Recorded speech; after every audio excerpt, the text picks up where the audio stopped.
ำว่าขอยขอเงินได้บ่ภาษาอังกฤษว่า Can I have some money please Can I have some money please หรือว่า Could you give me some money please Could you give me some money please แต่ว่าผัวขอยขอเงินแน่ Husband Can I have some money Husband Can I have some money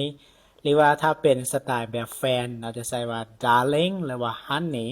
นะ Darling Could you give me some money หรือว่า Can I have some money โอเคเอาไปประยุกต์ใส่นำเลยเด้สำหรับผู้ใดที่ว่าอยากฝึกภาษาอังกฤษด้วยตัวเองแบบตลอดละแม่นเอาปึ้มตัวนี้ไปเด้อปึ้มนี้แม่นหลายกว่า500ประโยคมันจะมีอยู่ทั้งหมด800กว่าประโยคเด้อในปึ้มตัวนี้เป็นปึ้มฝึกเว้าฝึกสื่อสารใน10จังหวัดเลยเนาะจะเป็นปึ้มแบบประโยคสมบูรณ์แบบเลยนะเฮาเรียนแล้วก็ใช้บ่ได้เลยเนาะราคา 199,000 กีบตอนนี้มีจำนวนจำกัดเนาะอยากสื่อสารภาษาอังกฤษได้ละแม่นเอาไปเลย 199,000 กีบบ๊ายบาย